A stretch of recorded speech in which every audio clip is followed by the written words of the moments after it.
I would rather die of passion than die of boredom. Vincent van Gogh. Right, to service the knobs, really all you have to do is remove this panel. However, I'm going to remove the top of the oven too so that we can see more of the operation. You can remove the burners with a Phillips head screwdriver, and I believe everything on here is just Phillips head.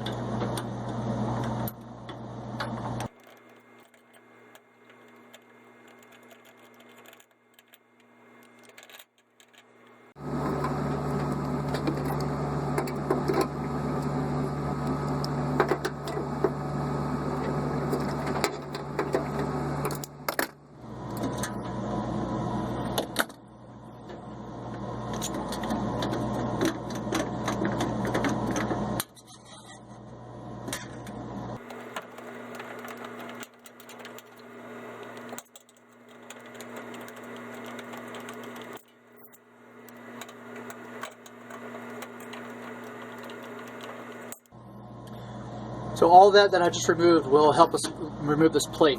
If you do want to just take off the front panel, these 3 Phillips head screws and a removing of the knobs is really all you need to do. Now we'll remove the gimbal locks. These screw out.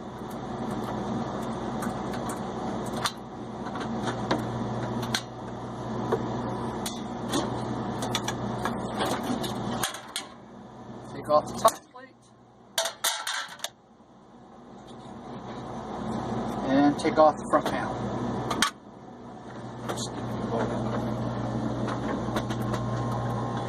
There are 2 Phillips head screws on all 3 pieces. We'll go ahead and start with the oven side.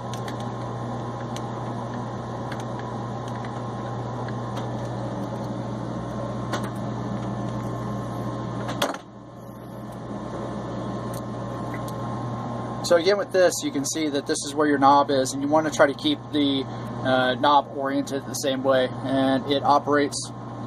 You push it in, turn it, and then you can set it. It also has a spring on here to keep the shaft out.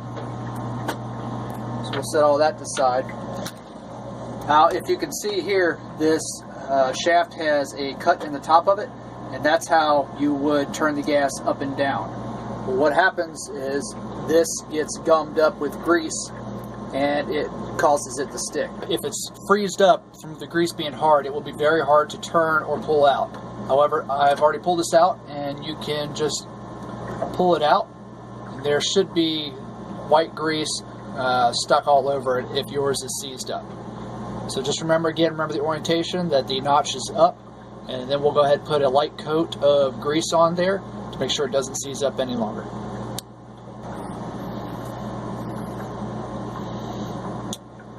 Just replace it. You can see it kind of moves a little bit more freely now.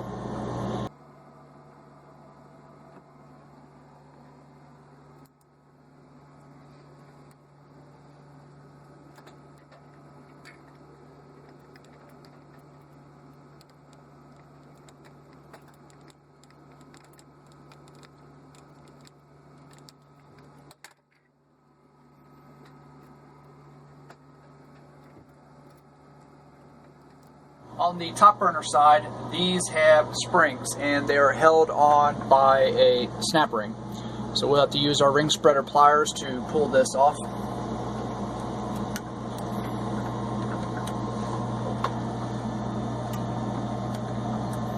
Once you have that off, the spring comes off. So we keep those together. We'll go ahead and remove both sides. So.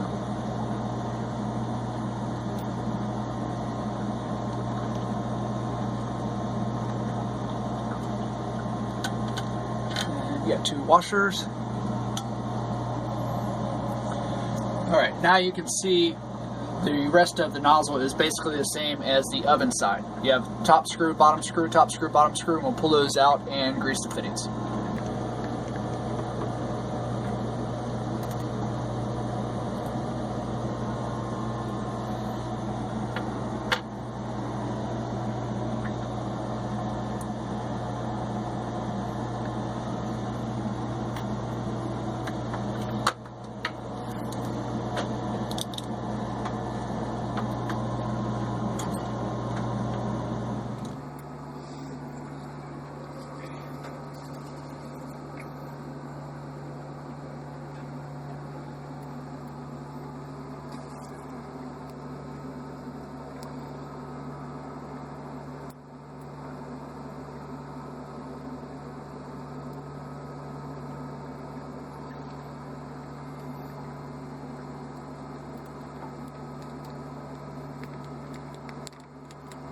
So after you've reassembled your stove, you need to go back and do a soap water test on the fittings to make sure that there is no gas escaping through the fittings where you just screwed it all back together. So we'll do that with just a little bit of soap and water, and we'll put it around where we made all of our new connections. Turn on the gas and see if we have any bubbles. Now we're watching for bubbles real quick. Don't want to let the gas run too long. We'll go ahead and turn it off. You should see it right away if there are bubbles. After you have checked to make sure no gas is escaping your work, go ahead and reassemble the oven. This is the reverse process that we did taking it apart.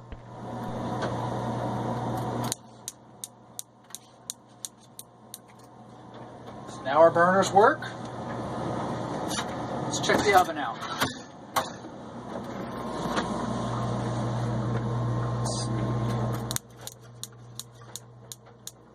There's our oven. Let's check the top burner. And our broiler is working. Beautiful. Now we're cooking with Crisco. For today's project, we worked on our Force 10 oven and stove. So we used the manual for that to show us how to disassemble and reassemble the knobs. It also recommended in there the high temperature grease, which we use for today.